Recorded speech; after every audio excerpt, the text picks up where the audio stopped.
Hello,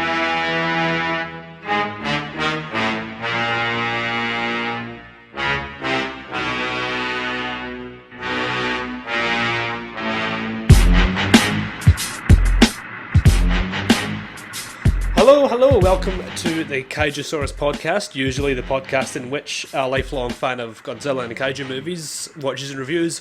Oh, you know the shtick by now. But that's not what we're doing this episode. Today, I'm just Steven here, without Ross. We're welcoming back a guest to the podcast. We're welcoming back Mr. Raffael Coronelli. Hey man, thanks for having me on the show. It's my pleasure, it's good to have you back. For sure, it was the G-Fest episode was the last time I was on. That's correct, yeah, that was last summer, last July, I think, so it's been a while. Yeah. How have you been getting on? I'm pretty good. Released a book, my second one's about to come out, or, I don't know, depending on when you're listening to this podcast, Futurians, it might already be out, so I don't know when you're going to be releasing it, so. We'll definitely get it out in time for the second book's release. And that leads us into the subject of this episode. We're going to be chatting with Raff and talking about his book, Daikaiju Yuki, which introduces a new kind of hero and a new kind of monster. Now, we should say that if you haven't read the book yet, which you absolutely should, we'll be discussing light spoilery stuff. Is that safe to say? I wouldn't say it's going to be too much of a problem. I don't know, because the reality of the situation is that most people listening to your podcast have probably not read the book, so we're not going to be telling the ending or anything, but I think discussion of characters or situations or whatever is going to be inevitable, but I don't think it's going to be that much of an issue. Sure thing. And anything that does verge into, heavy spoiler territory, we'll be able to signpost it, etc., so don't worry about that. Yeah, so, for sure. Yeah, shall we just dive straight into it, if you like? Yeah. Okay, so Daikaiju Yuki.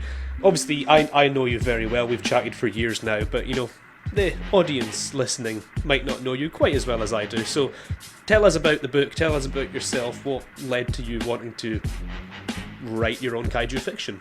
Well, I've been coming up with this crap forever. I've been writing... Haven't we all? Yeah, but I've been coming up with kaiju stories and writing short stories and what have you since I was a kid, and making little movies with my cats destroying Lego buildings. But I never really considered writing a full-length novel. I'd written prose, I'd written screenplays, but I kind of had this epiphany moment in the April 2015 when I was like, you know what? There's not really anything stopping me from writing a novel. It's not like making a movie where you have to wait for money to come through and big crew and everything. You can kind of just sit down and write a book yourself. And the only thing, I guess, preventing it from getting out afterwards is your will to finish it and publish it. And so, I just had that realization. I was like, yeah, why don't I do this? And it took me about 1 second to realize that it had to be a kaiju story. And I thought about, well, what's a story that I would want to read? What's a story that I don't think really exists in the genre yet? Yeah. And so I was like, maybe it'll be like, I was thinking about things like Daimajin and Mothra that draw heavily from fantasy. And I thought about, well, what if there was like a fantasy adventure story and it had, a main character who had this connection to a monster, kind of like Gamera or Ultraman. And it just kind of unfolded from there, this thought of what's something that I would think would be cool. Cool, yeah, definitely. I think that's how a lot of people start their own kaiju stories, because obviously, a big part of the fandom that we're part of, the kaiju fandom, is, a lot of people do create their own stories. Oh, for sure, yeah. So with Daikaiju Yuki, what was the genesis of, the finished story as we know it now? Because I know I've been reading through the history of the novel again, and you went through lots of drafts as authors do. Yes, many. So what led to the novel as published now? Well, I wrote the first draft from end of April through December of 2015. It took me a long time to write the first, because I'd never done it before. I didn't really know what I was doing. And I went back and looked at that first draft afterwards, and I was just like, shit, I can't, this is terrible. So I rewrote it many times, and I had to, restructure the plot and got rid of scenes, added scenes, what have you, just to make it something that I thought was presentable and good. And I just kind of hoped that people would agree with me. I had a lot of help, obviously, editing. I people look at it and tell me what needed to be changed, which I think anybody needs to do with their creative work. Just you need a second opinion, you need pointers, Definitely. and you need to have someone really look at it and go, okay, well this is working, this isn't working. And then I think this past it was probably like February or March of this year, I had been staring at this evolving draft for so long, and it was like Shin Godzilla. It had evolved into it, so what I considered to be its final form, and I was like, okay, it's time to let this thing loose. Well, yeah, that's it, isn't it? There's only so much you can keep doing and doing again until you reach a state where you're happy with your creative output. Because if you don't stop yourself at some point, it's just going to keep going and evolving and evolving. Absolutely. And even, it's hard for me to even go back and go through it again now, because I totally get the revisionist thing where, you go back and you just have this primal urge to like add Jar Jar Binks to every scene. And, I have to stop myself from doing that, as tempting as it is. Yeah, you don't want to become Ridley Scott. As I've said previously, a lot of fans of kaiju movies, etc., kaiju media, do create their own kaiju stories, fan fiction, fan films, etc. And in creating your own, in terms of written prose, a novel, was there anything surprising or unexpectedly challenging that you encountered? Well, I think just specifically for the medium, I think a lot of people think of kaiju as being something that's just from movies, and and I think a lot of the attitude towards it stems from this really unfair this view that people have, like, oh, it's just about the fights, it's just about special effects. And yeah, we all love Suitmation, we all love the action sequences and what have you, and there's plenty of action sequences in this book, but I had to really come up with a way to make it interesting in prose. And I feel like, just going back to what I was saying, it's about so much more than that. The genre itself is about real things, real, ideas about the world and the human condition. And these stories have been about this forever, for the entire existence of the genre. And people don't really give it that much of a shot. So I'm I don't know, I'm hoping that, because there are a lot of stories coming out now in other mediums, like literature, like, comic books or what have you, I'm hoping that people start to look at it and see, oh, it's not just about special effects. It's about real stories and real things that relate to life and socio-political discussions of the world we live in, because that's what it's always been about. Absolutely. And I just kind of hope that it becomes more, clearer to people who maybe didn't understand that. Yeah, I get what you're talking about. There seems to be a general sort of consensus, whether you want to call it that or not, that kaiju or giant monster fiction needs to be a purely visual genre. It needs to be something that you can see and look at to be successful. But I don't think that's the case at all, because like you said, as with any of the best kaiju stories throughout the genre's entire history, it's all about the marriage of giant monster action, etc., but with socio-political themes. And something the novel Daikaiju Yuki has in spades is human characters. Yeah, well, that was that was one thing that people always talk about, and you've talked about it extensively on your podcast, is when the human characters, like, what do they do while the monsters are fighting? Do they stand on top of a building and watch? Do they actually have something to do themselves? And I kind of cheated by, I was like, well, what if the human main character and the main monster were the same thing? So yeah, Yuki is sort of the ultimate end game of that marriage. Yeah, like, she's actually the monster, and in a sense, you could, I even put descriptions that are kind of references to, like a person being in a monster suit and a miniature set. I kind of I described things as if they were miniatures at certain points, just to kind of, as like an homage to where we know all of this came from. But yeah, Sure. But I feel like, Yeah, I feel like human characters are really, without them, you don't have a story. And, you could have made a story that just has, it's like The Land Before Time or something, and it just has monsters. But, and that's probably fine. But I couldn't think of a way to do that myself. And obviously, I wanted to tell a story about people. And I wanted to tell a story about people and monsters and people who I guess are monsters. So. Absolutely. I mean, like all the best genre work, that's what it's about at its core. I mean, you're right. What is the kaiju genre without strong human characters to anchor the monster action? Because the only examples of kaiju fiction I can think of where it's just purely monster driven are things like the IDW comic Godzilla in Hell, or the Dark Horse comic from back in the 90s where Godzilla's transported back in time to the prehistoric age. Right, and and those are cool, but I feel like those operate as like little vignettes, like especially Godzilla in Hell is very episodic, and it's like, well, what is Godzilla going to see in Hell today? And that sort of thing belongs in sort of short form fiction and not lengthy narratives. Yes, completely agreed. You mentioned earlier that you played around with the idea of performers in monster suits, and there's a parallel to that in how the Pantheon Colossi, this group of kaiju that feature in the novel, they're bonded with their hosts, and the idea of miniature cities, etc. One of my favourite sequences in the book is after Yuki transforms into Narajin for the first time, and she's in Narai City, and she finds herself in the body of this giant creature, and sort of unaware that what's happening at the moment, she looks down and, how did I get into a model city?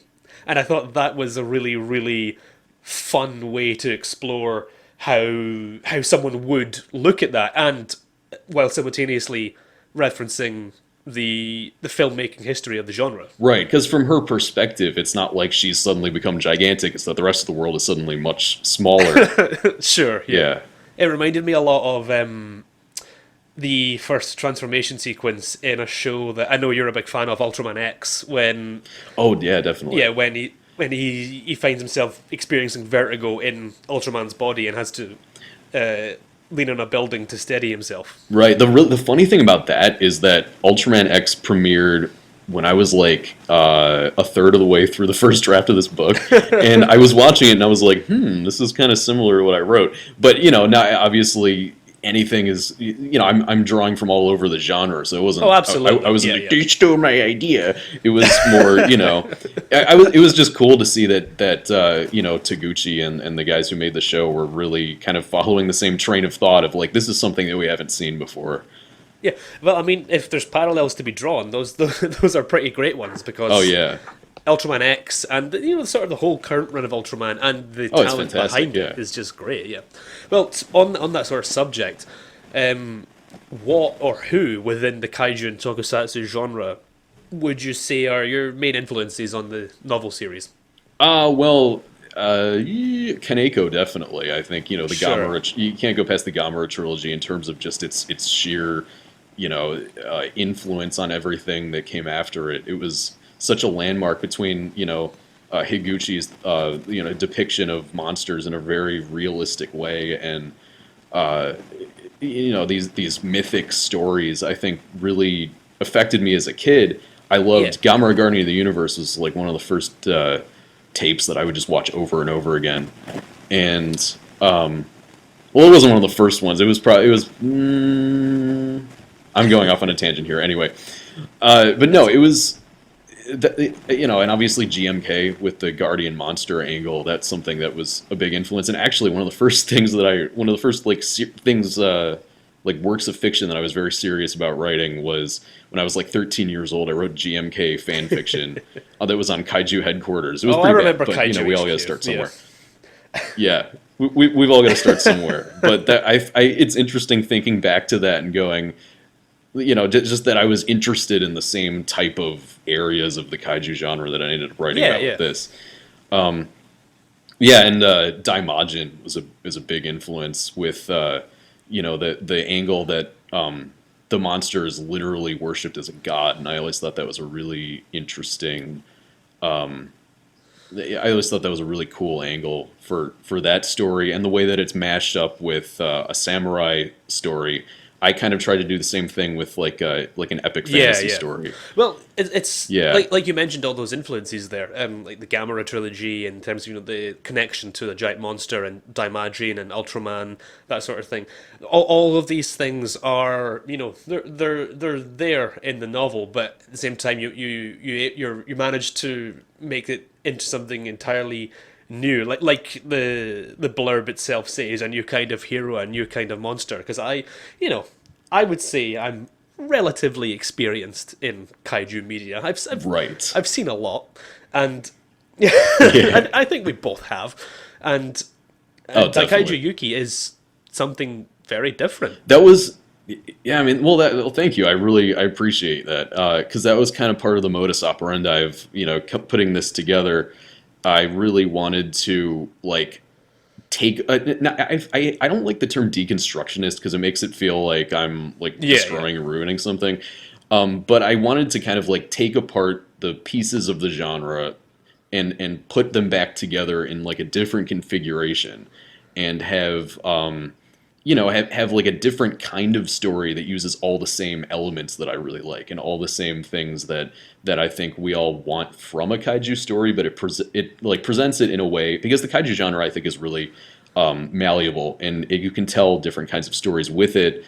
And this was something that I didn't think had really been done before, and I just it was just, that was kind of my approach. So the Pantheon Colossi, this central group of giant monsters, kaiju, that we have in the story, we've got Narajin, Ganijin, Alkonoth, Jalaragon. Is that how we pronounce that? Yeah. Jalaragon, and Mokwa.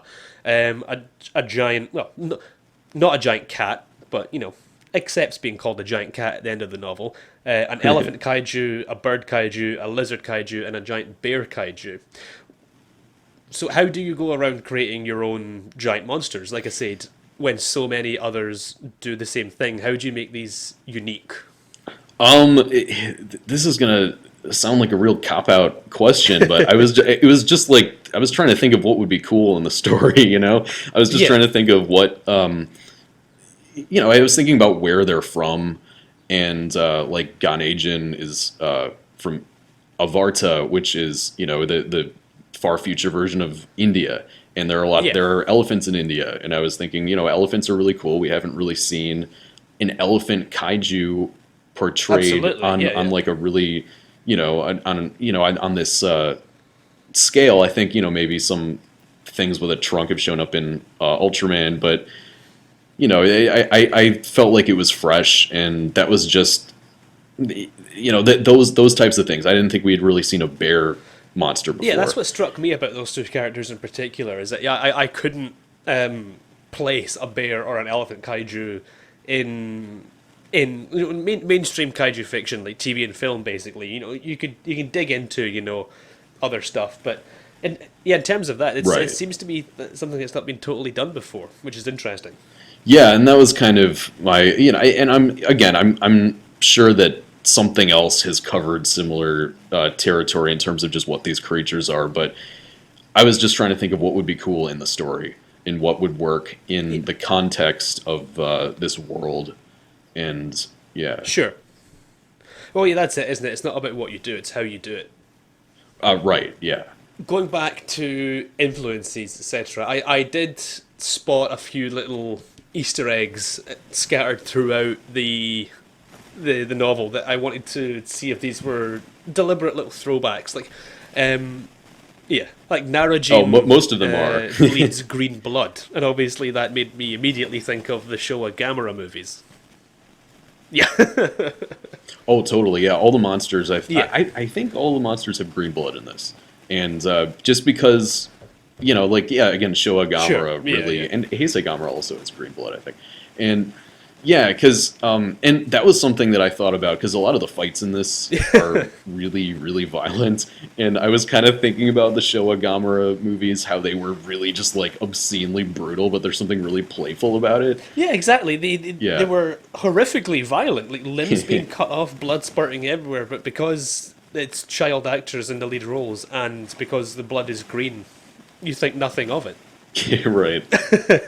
And one of my favourite descriptions in the novel is near the climax, without giving too much away, the Pantheon defeat another monster, and you describe the monster as slowly falls on its back and then explodes upon impact. And obviously that conjures up the image of so many Ultraman monsters Right. and aliens who have had the exact same fate. Right, where they fall over backwards and then blow up.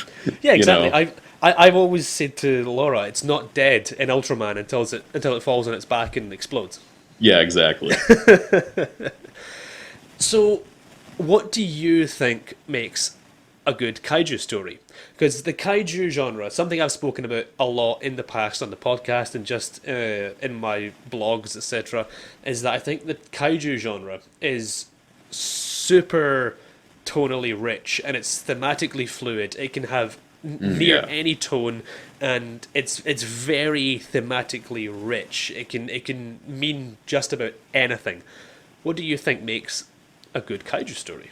Oh, well, it's hard to really narrow it down because, like you said, it's so malleable. But I think I'm gonna quote two creators who I really respect. There's Noriaki Yuasa, the creator of Gamera, did an interview where he talks about how kaiju have, because they come from Japanese culture and the Shinto belief that everything has an element of the divine in it, that kaiju have an element of divinity and the supernatural, even if they're kind of science-based. And I always thought that was really interesting that that even if you're telling a story that's completely science fiction, that these monsters are still mythic. And I think that's very important, that kaiju have a mythic quality to them. Yeah. And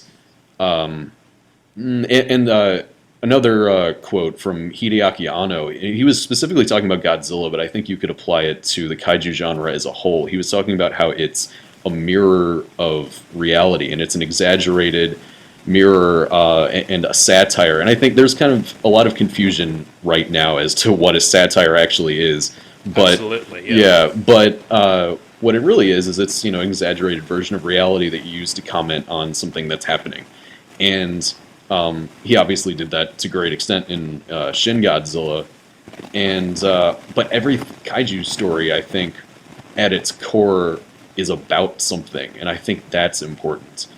Absolutely. Yeah, I couldn't agree more. While reading the book, I had a lot of kaiju soundtracks on in the background, that sort of thing. And oh, for sure. One in particular, which seemed to sync up quite well with the novel, was the soundtrack to Shinji Higuchi's Attack on Titan movies. And oh, cool. It actually got me thinking a lot about the aesthetics of the world of Daikaiju Yuki.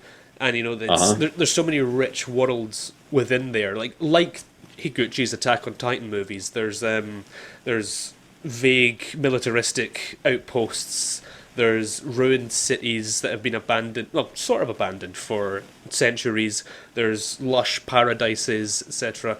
Tell us about the world of Yuki and how something that's not been done a lot in kaiju fiction is a sort of the globe-trotting element. Yeah, well, that came from I'm drawing. Obviously, it's a kaiju story, and I was drawing from that. But I was also drawing from other things, like kind of like pulp adventure fantasy, like Robert E. Howard stories and that type of thing. And I was thinking about the type of worlds that are portrayed there, because that's something that I think is cool.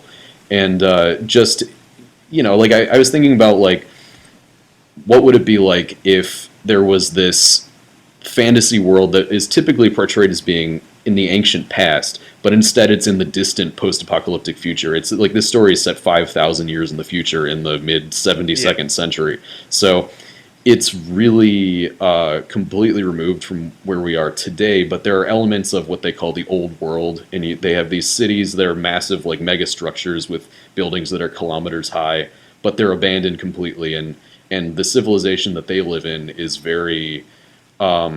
It's almost like at the point that we were at in, I want to say like the early 20th century. Sure. But it's, like they don't have airplanes or anything.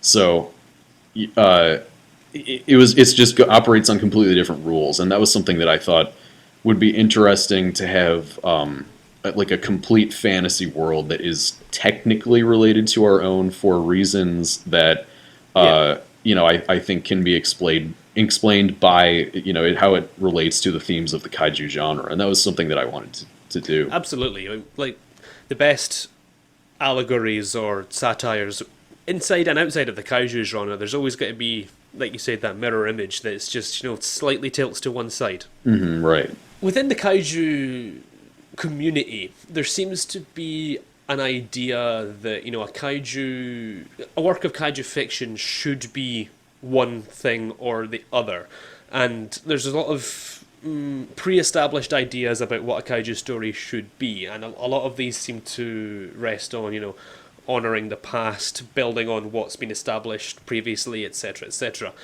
Daikaiju Yuki does feature, for example, not a lot of, but some profanity and a lot of bloodshed and some fairly graphic violence, all of which is not hugely prevalent in the kaiju genre as we know it. It's there, but it's not hugely prevalent.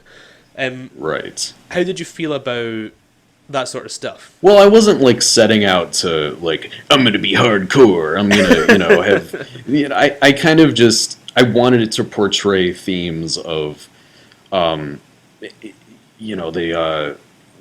consequences of violence, the consequences of war on individual people, and I'm not setting out to make people throw up or anything, but there are some scenes that I think pack a really hard punch, and sometimes a punch to the gut, and I just wanted it to be as effective as possible, and I wanted to kind of have those themes get across and have the emotional impact of those scenes be as intense as they could.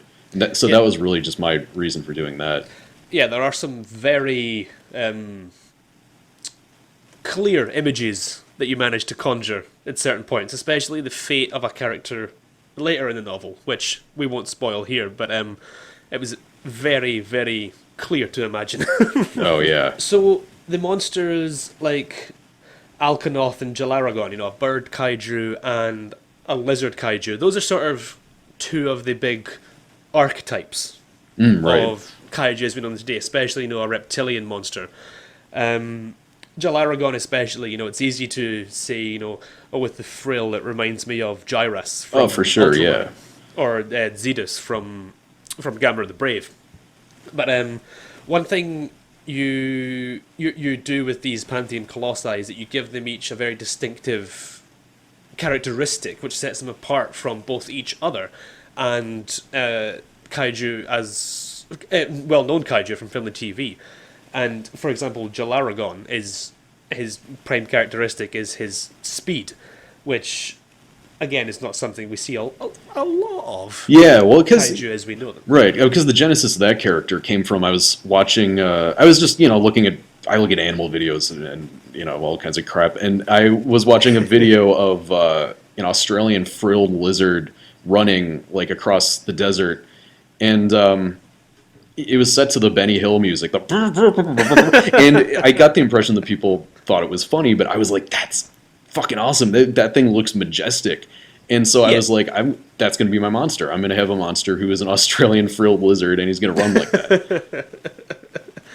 And I love that Jalaragon's host, Yatta, is introduced in a chapter called, is it Big Battle in the South Seas? Big Rumble in the South Seas, which That's it, yeah. Yeah, a reference to one of my favorite Godzilla movies, and one of my favorite movies, period, Godzilla versus the Sea Monster, Jun Fukuda's movie. Because when I saw that chapter title, I thought, okay, this is great. And then when you introduced a character called Yatta, which there is a character called Yatta that's core to the plot of that movie, I thought, this is great. It's great without being intrusive, because I think a lot of people, when creating their own kaiju fiction, give in to the temptation to do very in-your-face references and homages that, these sort of things are always fun, but, they can detract and they're not going to be exactly accessible. But in this, that's not the case.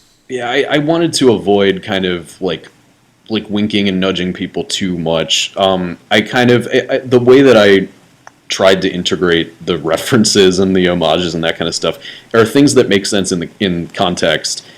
But it's not built around them, but it's for people who are familiar with the genre. They can look at like the fact that I have my Russian character say I'm the only one who can do it, which is a reference to an infamous scene from Godzilla 1985. But yeah, stuff like that, where you're not going to get it unless you're like really, really, aware. Can you see Dolph Lundgren playing Ivan? Oh yeah, absolutely. I think he'd be great. Because that's what I thought of immediately. Yeah, for sure. So, yeah, the relationship between the Pantheon Colossi and their hosts. Something that I thought of when reading about this sort of thing, and what you've mentioned previously, the Gamera trilogy, the linked connection between a human and a giant monster. But with Daikaiju Yuki, it's taken one step further. There's a mental and a physical connection. Like, literally, these people become the giant monsters. So when you're writing your human characters to have this sort of ability, how do you make sure that the characterization doesn't suffer by the wayside when you marriage the human characters with the giant monsters?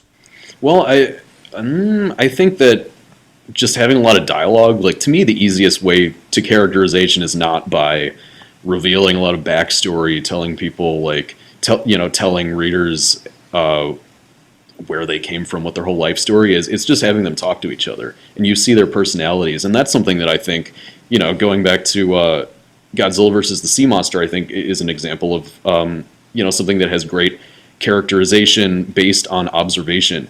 And Jun Fukuda's direction often has, just he fills the screen with these characters' personalities.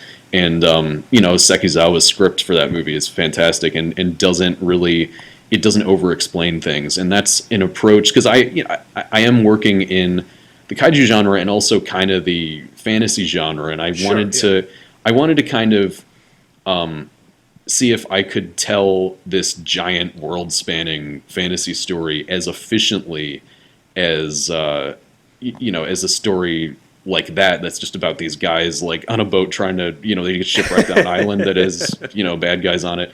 I tried to see if I could tell like a really big story as efficiently as something like that. And just really have it be as tight as possible. And I think that just having the characters bounce off each other, talk to each other is my way of having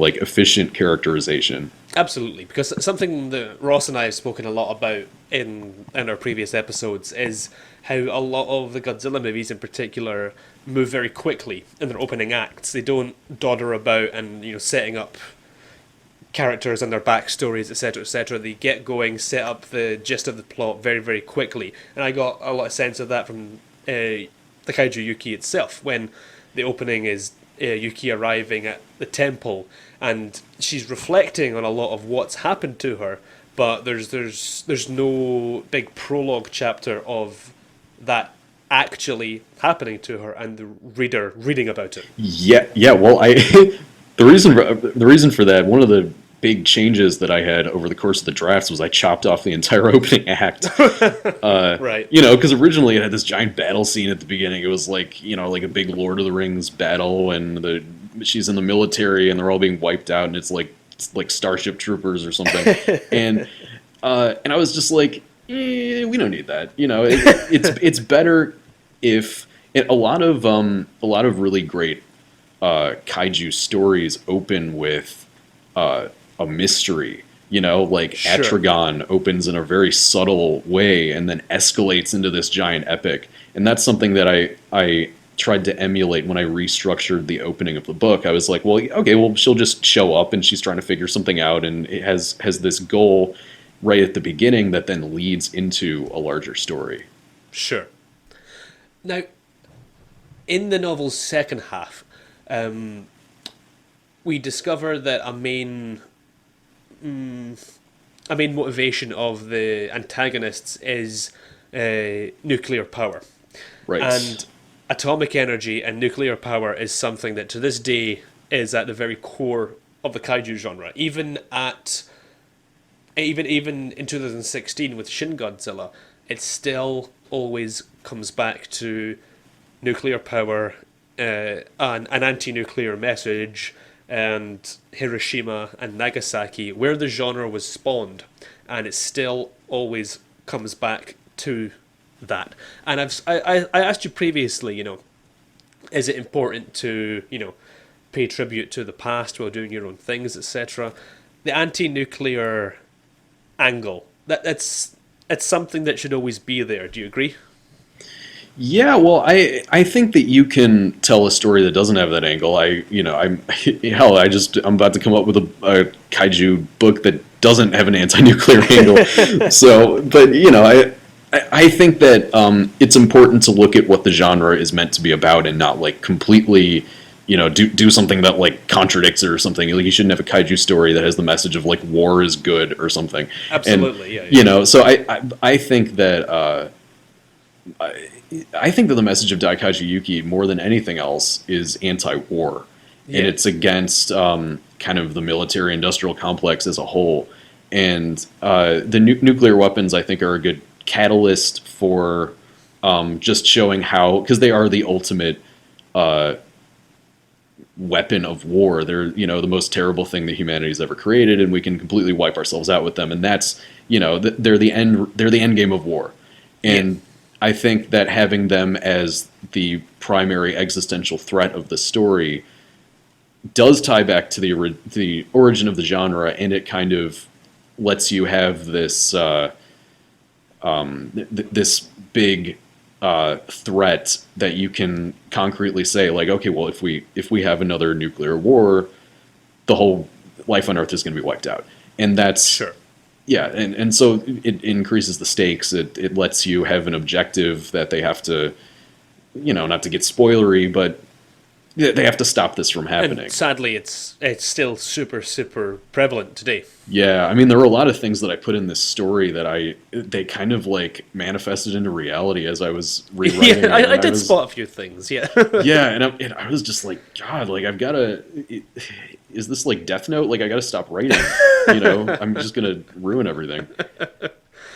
You took the book to G-Fest this year in Chicago, and how did that go? What was that like? Interacting with people who had read the book, spreading awareness of it, that sort of thing. Oh, it was fantastic. I ran into some people who had read it. Some people tracked me down. Oh wow, yeah. Showed me had me sign their copies and showed me artwork that they drew of like their favorite monster. I thought that was fantastic. I love seeing stuff like that. I love seeing artwork that people draw. I love just hearing that.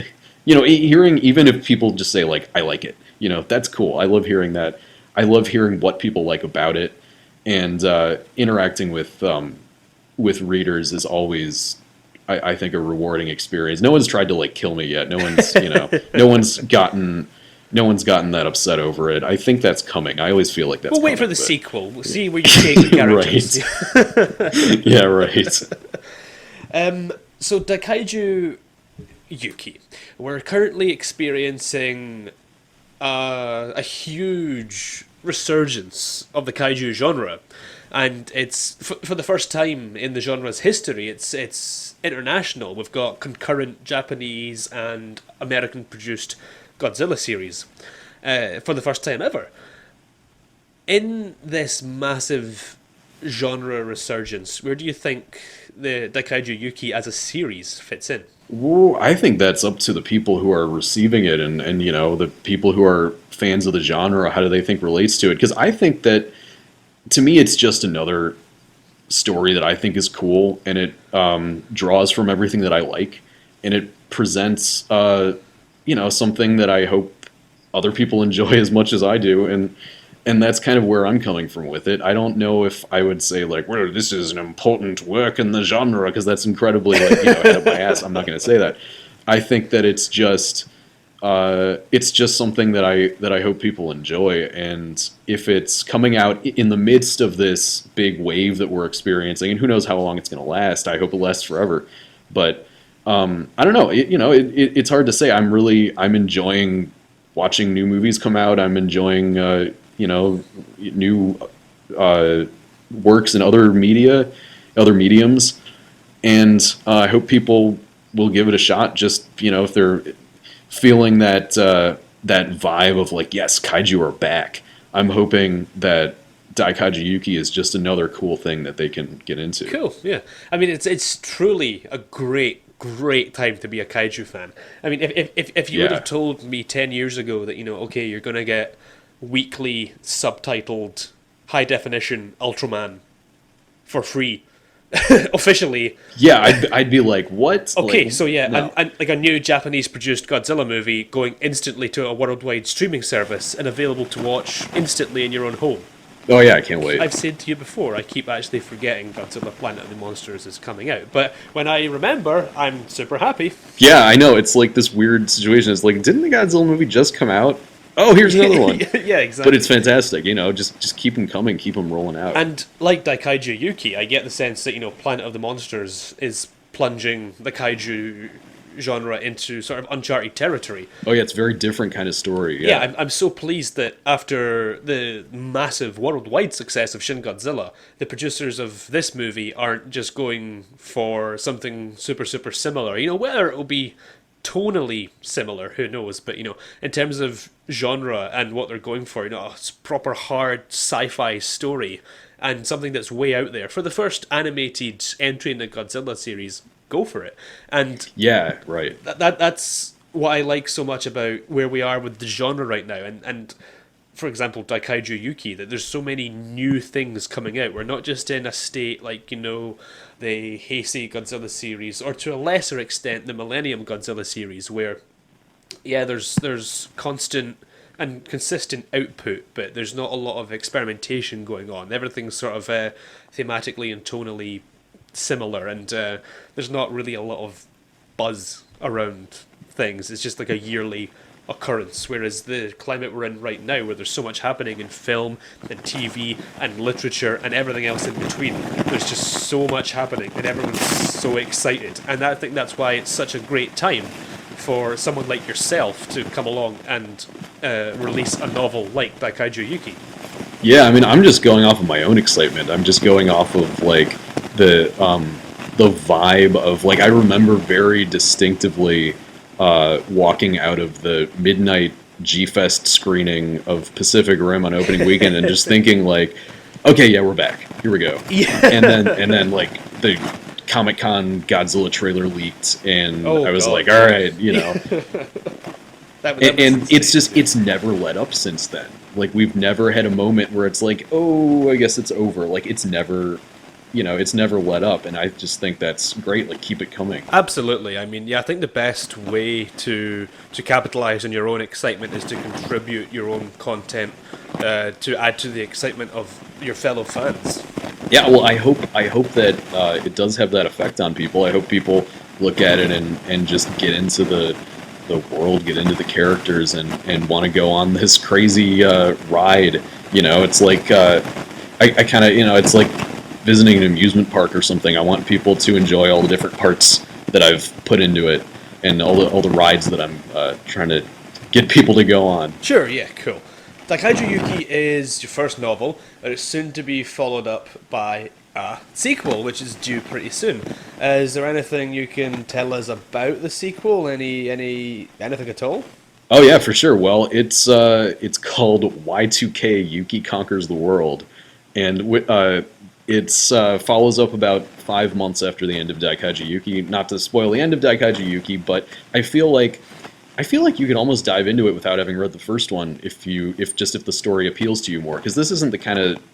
I feel like I look at these two as individual entities, these two books, and their own stories. And the second one obviously builds off of the first one. And if you've read the first, which I hope you do, you'll have a deeper understanding of the characters and kind of what they've just gone through and what their story is. But I think that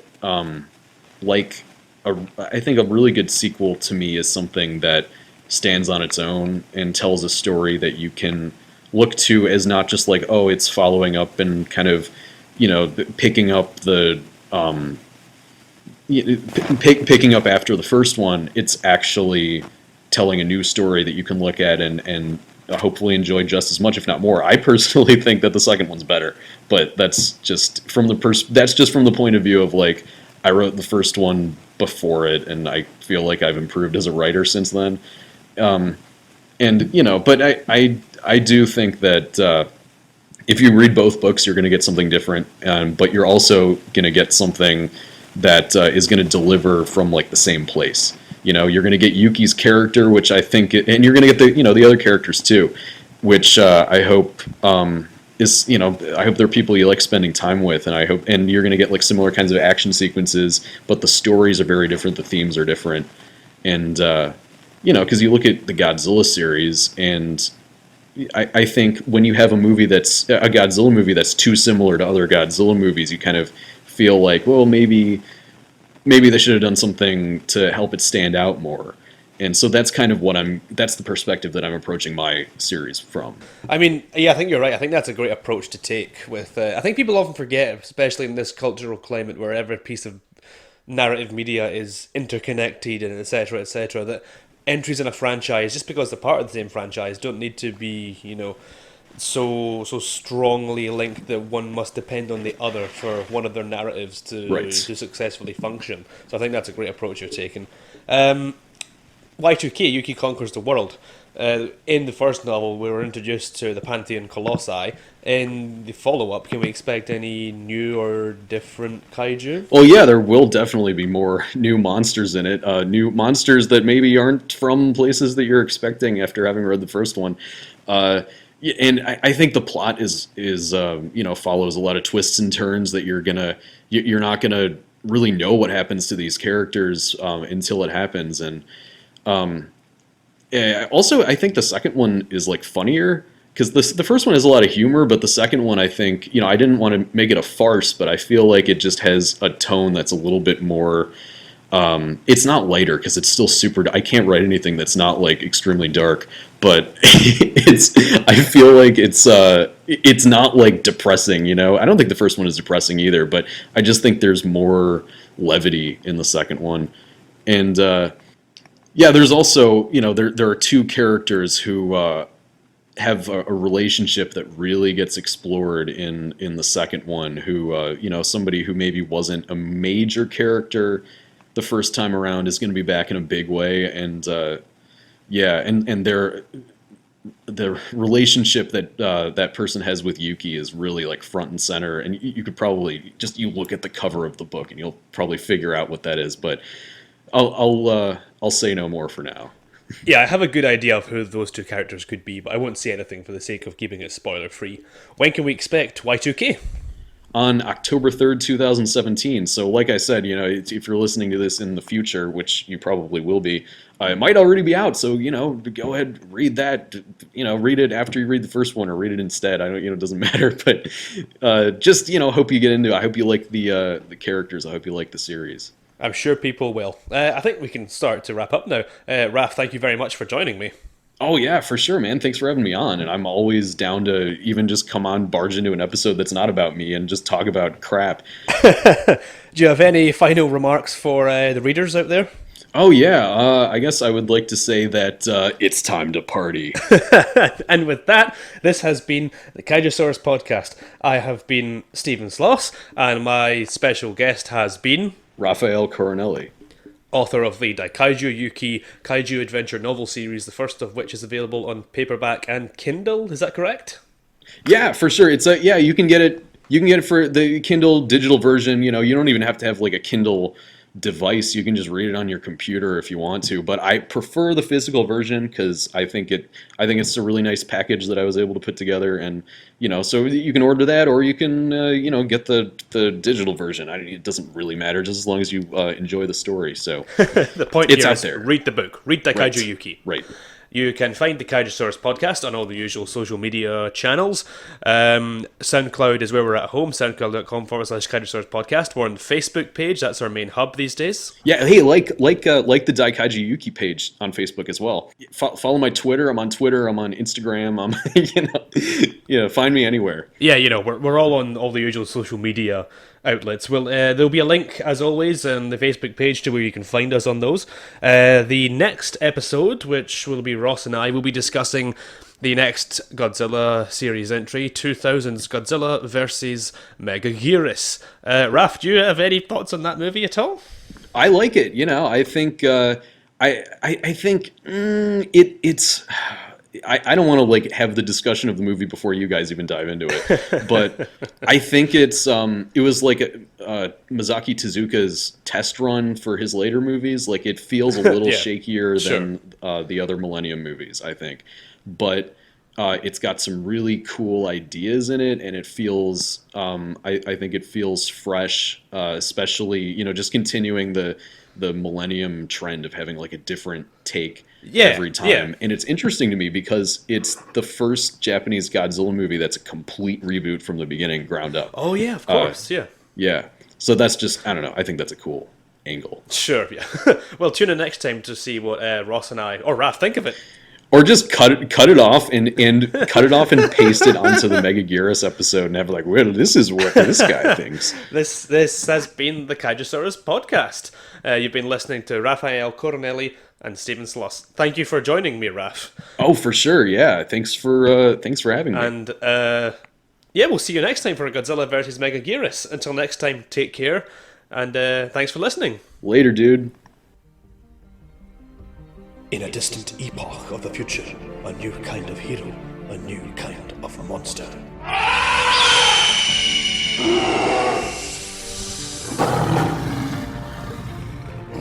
Daikaiju Yuki, Kaiju adventure novels by Raffael Coronelli.